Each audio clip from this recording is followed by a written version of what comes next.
rebondir un petit peu des choses qu'on a dites, mais avec mes mots. D'abord sur l'importance d'accueillir l'émotion de notre enfant. Donc cette fois, je parle pas des miens, hein, parce que moi, bon, je suis plus.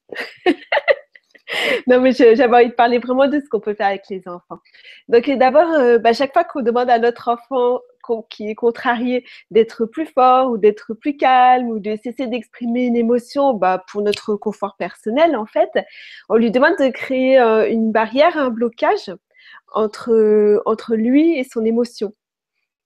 Et donc, bien sûr, si c'est une fois en passant, c'est pas dramatique parce que l'émotion, elle va ressurgir de toute façon à une autre occasion, d'une manière ou d'une autre. Par exemple, un enfant qui a tenu le coup toute la journée à l'école, qui s'est montré bien fort, il va s'effondrer en larmes parce que vous allez lui donner un gâteau, et puis le gâteau, il sera un peu cassé et ça va être un drame pas possible. Je pense que tous les parents, ils ont connu ça, que voilà, quand l'émotion, elle a besoin de s'exprimer, elle ressurgit. Voilà, mais par contre, l'accumulation de tous ces interdits, de toutes ces digues que l'enfant va placer entre lui et ses émotions, si on lui demande un petit peu trop de contrôler tout ça, ça crée des barrages intérieurs, des zones d'insensibilité qui font de lui, on va dire, soit un adulte solide, soit un adulte indifférent, selon comment on voit les choses. Et en psychologie, c'est des choses qu'après, on essaye de déconstruire parce que c'est comme ça qu'il se crée une carapace, ou on appelle ça dans d'autres mouvements la cuirasse, c'est-à-dire en fait des zones d'insensibilité, de durcissement, des blocages qui lui permettent de se défendre à la fois contre les agressions extérieures et puis contre ses propres émotions. Voilà, donc c'est tout un travail après pour arriver à s'en défaire. Donc voilà, une fois qu'on a accepté d'accueillir l'émotion, donc là je crois qu'on est tous d'accord là-dessus. Après, comment on fait pour la traverser? Donc là je pense qu'on a parlé pas mal de la méthode que j'appelle 100% bio naturel, c'est-à-dire simplement laisser l'émotion s'exprimer. Ça c'est la première méthode, c'est génial. Voilà, le parent peut être juste là. Il peut aussi l'aider à mettre des mots sur l'émotion, sur l'origine de l'émotion. Du genre, tu sembles être très en colère. Est-ce qu'il y a quelque chose qui t'a paru injuste? Parce que moi, mes enfants, c'est souvent, on tourne souvent autour de l'injustice quand il y a des choses comme ça. Voilà, donc trouver les mots qui vont faire que l'enfant va dire oui, oui. Et puis hop, ça l'aide, le fait d'être entendu, en fait, ça l'aide vraiment à aller au cœur de cette émotion, à la décharger. Voilà, après, on a à la maison, quand c'est une émotion comme ça du quotidien, une excitation, on a aussi des temps calmes où on va mettre une jolie musique, on va se faire des massages, des choses pour qu'il y ait quand même des temps où les pensées et puis les émotions sont apaisées. Connaître ça aussi en soi. Voilà, mais après, des fois, c'est des émotions qui sont plus profondes, ou qui sont répétitives. Et pour ça, on a pas mal de super outils à notre époque, et c'est génial, à notre disposition. Alors, par exemple, Charlotte, elle vous avait parlé déjà des élixirs de fleurs. Donc, vous allez trouver la vidéo sur Famille TV. En cas de choc ou de gros stress, il y a un remède d'urgence qui s'appelle le Rescue. Et ça, on le trouve maintenant sous toutes les formes, même sous forme de bonbons pour les enfants. Donc, qui vont déjà aller commencer à dissoudre l'état de choc, l'état de stress et pouvoir pacifier un peu les émotions. Il y a aussi une super technique qui s'appelle l'EFT. Donc, c'est une technique de libération des émotions. C'est super facile à apprendre et à mettre en place avec les enfants. Et ils adorent ça. Donc, franchement, c'est dommage de s'en priver.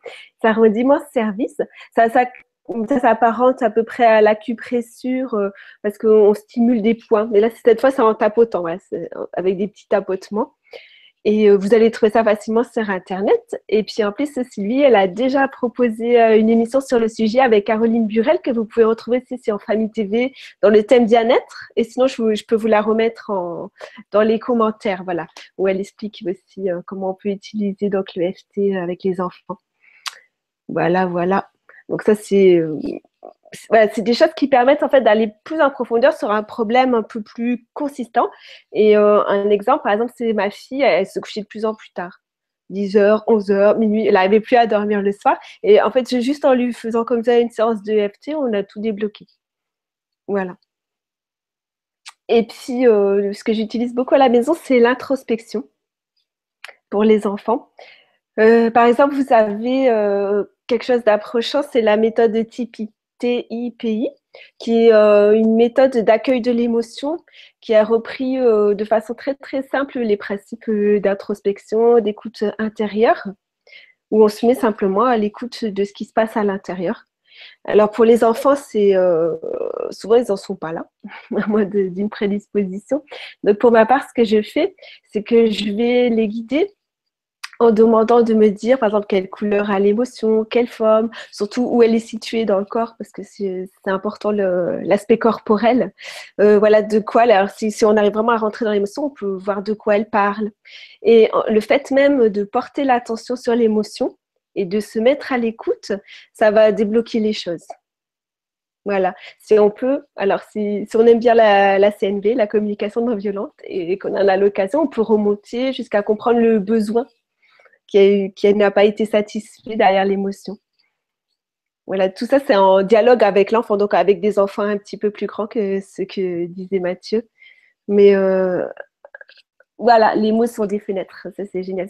Alors, je vais cliquer sur Mathieu qui vous montre le livre de Marshall Rosenberg. Et puis, voilà. Il y a aussi beaucoup, beaucoup d'informations sur Internet, sur la CNV. Et d'ailleurs, moi-même, j'ai enregistré une émission avec une institutrice qui a utilisé la CNV avec ses élèves. Et dedans, elle nous donne plein d'outils super.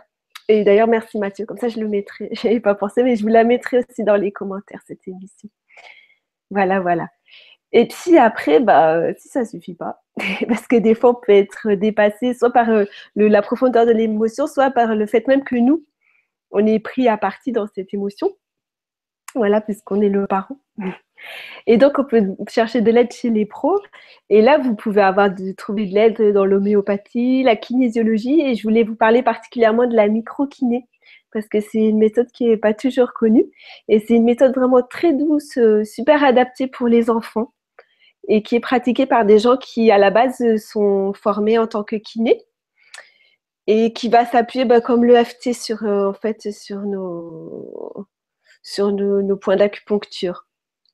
Et là, les émotions et même les problèmes physiques, ils vont être débloqués grâce à des gestes très très doux qui sont proches de la caresse. Voilà, avec à chaque fois un diagnostic très très précis de l'origine des blocages, qui est intéressant aussi pour les parents.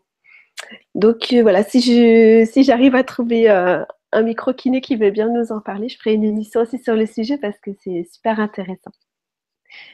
Voilà, voilà.